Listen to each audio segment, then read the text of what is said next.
Good morning students, welcome to the Nilesh academy. आज जो है हम एनसीईआरटी क्लास 6 चैप्टर 6 पृथ्वी के प्रमुख स्थल रूप को डिस्कस करने वाले हैं, जो कि आप लोगों के लिए बहुत इंपॉर्टेंट है।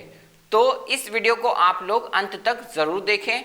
यदि आपने मेरा चैनल सब्सक्राइब नहीं करा है तो इसे सब्सक्राइब जरूर कर लें। तो चलिए हम आज जो है इस चैप्टर को डिस्कस करते हैं, पृथ्वी के प्रमुख स्थल रूप को।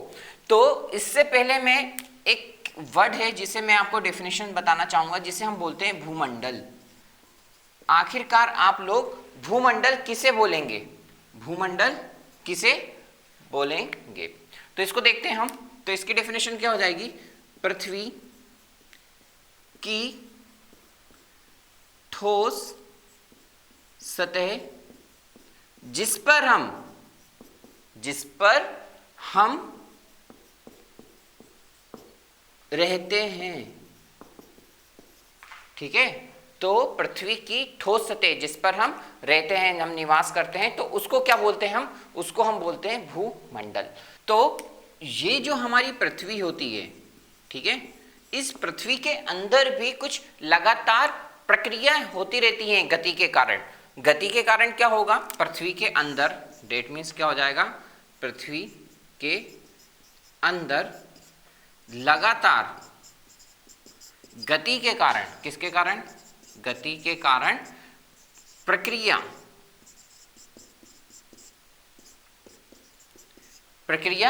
होती है। अभी 2 मिनट में समझ में जाएगा। तो जो प्रक्रिया होती है वो 2 टाइप्स की होती है। एक होगी आपकी आंतरिक प्रक्रिया,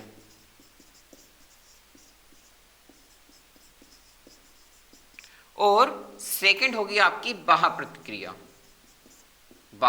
प्रक्रिया। अब ये दोनों क्या होती हैं, इनको हम अभी डिस्कस करने वाले हैं।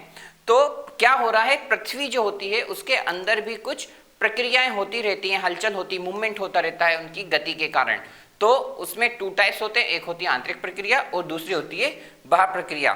तो आंतरिक प्रक्रिया को हम क्या बोलते हैं? पृथ्वी की सतह कहीं उठ जाती है। क्या होता है? कहीं उठ जाती है और कहीं धंस जाती है। तो इस प्रकार की प्रक्रिया को हम बोलते हैं आंतरिक प्रक्रिया। पृथ्वी की सतह कहीं उठ जाती है या धंस जाती है। तो इस प्रकार की जो प्रक्रियाएं होती हैं, पृथ्वी का कोई मूवमेंट हो रहा है तो पृथ्वी के आंतरिक, डेट मीन्स अंदर की बात कर रहे हैं, अंदर यदि कुछ पृथ्वी की जो सतह होती है कहीं पर क्या होगी? उठ जाएगी, कहीं पर धंस जाएगी। तो इस प्रक्रिया को हम बोलते हैं आंतरिक प्रक्रिया। आगे चलकर हम इसको प्लेट टेक्टोनिक जो थ्योरी रहेगी उसको डिस्कस करेंगे, जो कि आपको अभी मैं नेक्स्ट वीडियो में या आने वाले जो चैप्टर्स हैं उनमें मैं आपको डिस्कस करने वाला हूं। यहाँ पर जो है आप केवल इतना ही समझें कि आंतरिक प्रक्रिया हम किसे बोलेंगे कि पृथ्वी की सतह कहीं उठ जाएगी या कहीं धंस जाएगी, तो उसको हम बोलेंगे आंतरिक प्रक्रिया। अब बाह्य प्रक्रिया अगर हम देखें तो बाह्य प्रक्रिया कुछ नहीं, स्थल के लगातार बनने या टूटने की प्रक्रिया। ओके, तो हम बाह्य प्रक्रिया किसे बोलेंगे कि स्थल जो है, ऊपरी बात हो रही है, बाह्य यानी कि ऊपरी सतह की बात कर रहे हैं, तो स्थल के लगातार बनने या टूटने की प्रक्रिया को हम बोलेंगे बाह्य प्रक्रिया। ठीक, तो आप ये समझ गए कि गति के कारण 2 प्रक्रियाएं होंगी, या तो आंतरिक होंगी या तो बाह्य पर होंगी। आंतरिक होंगी तो वो क्या होंगी कि कहीं पर सतह जो रहेगी ऊपर उठ जाएगी, कहीं पर सतह नीचे हो जाएगी। और ऐसे ही अगर बाह्य प्रक्रिया की ऊपर की बात करें तो कुछ जो होंगे स्थल के लगातार बनने या टूटने की प्रक्रिया को हम बोलेंगे बाह्य प्रक्रिया। अब जो है मैं आप लोगों के लिए एक इंपॉर्टेंट कीवर्ड बताने वाला हूं, जिसे हम बोलते हैं अपर्दन। तो अपर्दन किसे बोलेंगे हम? कि पृथ्वी की सतह के टूटकर घिस जाने या सतह जो होती है वो नीची हो जाती है, तो उसको हम बोलते हैं अपर्दन। इसके अपोजिट में यदि हम बात करें निक्षेपण, निक्षेपण आप किसे बोलेंगे? कि सतह का फिर से निर्माण हो जाना। यदि कोई सतह डिस्ट्रॉय हो गई है एंड देन फिर से उसका स्टेब्लिश हो जाता है या निर्माण हो जाता है, तो उसको हम बोलते हैं निक्षेपण। ठीक है, तो दोनों वर्ड क्या है? एक दूसरे के एंटोनिम सिनोनिम टाइप के हैं, और आपको समझ में आ रहा होगा आई होप कि अपर्दन किसे बोलेंगे और निक्षेपण किसे बोलेंगे। तो अब हम देख लेते हैं पहला क्या, पर्वत, कि आप पर्वत किसे बोलेंगे। पर्वत, तो पर्वत की यदि हम डेफिनेशन देखें तो पर्वत क्या होगा, जिसका शिखर क्या हो, छोटा हो। तो शिखर क्या हो जाएगा पर्वत का, शिखर छोटा, तथा आधार जो रहेगा वो कैसा रहेगा, चौड़ा रहेगा। ठीक, तो ये पहला पॉइंट आपका हो गया शिखर का, कि शिखर डेट मीन्स इसको और डायग्राम से हम कैसे डिफाइन कर सकते हैं कि इस टाइप का होगा।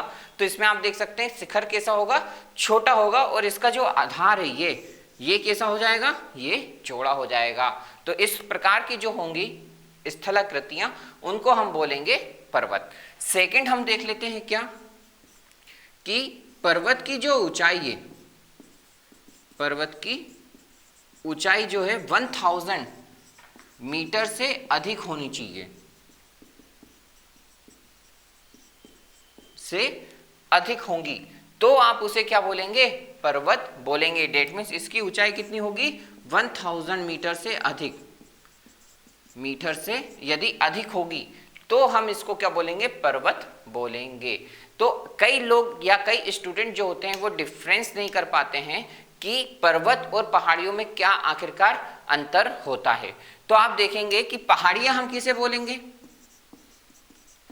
तो पहाड़ी हम उन्हें बोलेंगे जिनकी ऊंचाई जो है 1000 मीटर से कम होगी। डेट मीन्स पहाड़ी जो रहेंगी वो पर्वत का लघु रूप होती है, पर्वत का लघु रूप। ठीक है, या मैं बोल दूं जिनकी ऊंचाई, जिसकी ऊंचाई 1000 मीटर से कम होगी, उसे हम बोलेंगे क्या, पहाड़ी। तो आप लोगों को दोनों में डिफरेंस समझ में आ रहा होगा कि किसे हम पर्वत बोलेंगे या किसे हम पहाड़ी बोलेंगे। अब जो है हम पर्वत के टाइप्स देख लेते हैं, मतलब पर्वत के प्रकार। ठीक है, तो पर्वत के हम प्रकार देख लेते हैं। तो फर्स्ट पर्वत का प्रकार क्या होता है, उसे हम बोलते हैं वलित पर्वत, वलित पर्वत। तो वलित पर्वत क्या होता है कि पृथ्वी की जो आंतरिक प्रक्रिया, जो कि मैंने आपको कुछ ही सेकंड पहले मैंने आपको कुछ ही मिनटों पहले मैंने आपको आंतरिक प्रक्रिया बताई थी, तो वही बता रहा हूं कि पृथ्वी के आंतरिक प्रक्रिया के कारण क्या होंगे, मोड़ या वलयन पड़ जाते हैं आंतरिक प्रक्रिया के कारण, जिसे हम बोलते हैं वलित पर्वत। वलित पर्वत कैसे होंगे कि ये इस प्रकार से होंगे, वलय रूप में, मोड़दार। तो इस आंतरिक प्रक्रिया के कारण जब मोड़ या वलयन हो जाता है तो उन्हें हम बोलते हैं वलित पर्वत। अब इसके उदाहरण क्या होंगे, तो इसके उदाहरण आपको देखने को मिलेगा क्या, एक मिलेगा आपको हिमालय, दूसरा आपको क्या देखने को मिलेगा, यूराल, एंडीज। ठीक है, यूराल, एंडीज और एटलस, ये इसके आपको उदाहरण देखने पड़ेंगे, किसके, वलय पर्वत के। अब जो है हम सेकंड पर्वत देख लेते हैं जिसे हम बोलते हैं भ्रंशोत पर्वत। तो भ्रंशोत पर्वत कुछ नहीं, पृथ्वी के ऐसे स्थल रूप होते हैं या ऐसे खंड होते हैं जिनमें अपलिफ्टमेंट होता रहता है, मतलब पृथ्वी की एक सतह या तो ऊपर उठ जाती है और दूसरी सतह नीची हो जाती है। इस प्रकार से जो पर्वतों का निर्माण होता है उनको हम बोलते हैं भ्रंशोत पर्वत। आप यहाँ पर देख सकते हैं कि इस प्रकार से होगा कि एक पर्वत कैसा होगा, ऊंचा होगा, और दूसरा पर्वत नीचा होगा। इस प्रकार से खंड के रूप में डिवाइडेड रहते हैं। इन पर्वतों को बोला जाता है भ्रंशोत पर्वत। ऊपर उठे हुए पर्वत को हम बोलते हैं उत्खंड पर्वत, उत्खंड या हास्ट जिसे हम बोलते हैं, हास्ट पर्वत हम बोलेंगे। और जो नीचे पर्वत होंगे उनको हम बोलेंगे द्रोणिका। नीचे वाले पर्वतों को हम क्या बोलेंगे, द्रोणिका पर्वत बोला जाता है। तो इस प्रकार से जो निर्माण होता है उनको हम बोलते हैं भ्रंशोत पर्वत। तो इसका उदाहरण हो जाएगा यूरोप की राइन घाटी। इसका उदाहरण क्या हो जाएगा, यूरोप की राइन घाटी। थर्ड हम देख लेते हैं ज्वालामुखी पर्वत। तो ये नाम से ही समझ में आ रहा है, ज्वालामुखी पर्वत हम उसे बोलेंगे जो ज्वालामुखी की प्रक्रिया के द्वारा बनने वाले पर्वतों को हम बोलते हैं ज्वालामुखी पर्वत। तो क्या हो जाएगी, ज्वालामुखी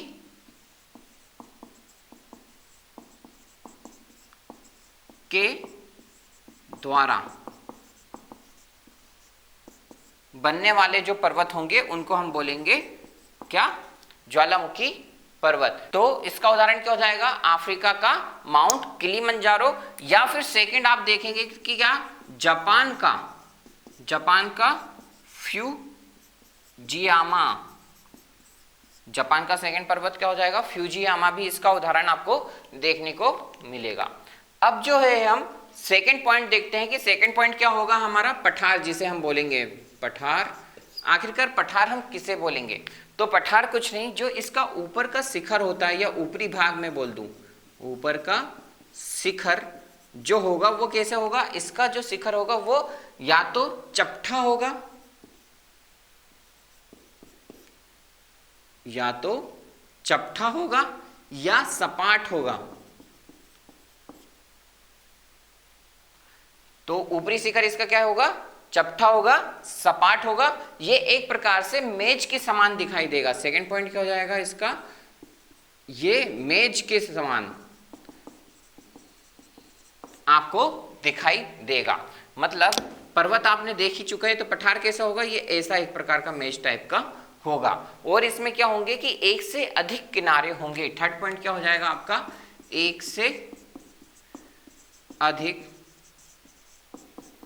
किनारे आपको देखने को मिलेंगे पठार में। और इसके यदि हम उदाहरण की बात कर लें हम पठार के, तो इसमें उदाहरण क्या हो जाएगा, तो भारत में क्या हो जाएगा, भारत में दक्कन का पठार, किसका पठार, दक्कन का पठार देखने को मिलेगा। और यहीं पर हम विश्व की बात करें, किसकी बात करें, विश्व की, तो विश्व का सबसे बड़ा पठार मैं बोलूं तो वो हो जाएगा आपका तिब्बत का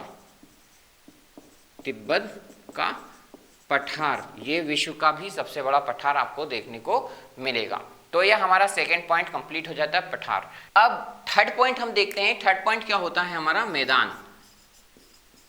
तो मैदान जो होते हैं वो कुछ नहीं, समतल भूमि का, फर्स्ट पॉइंट क्या हो जाएगा, समतल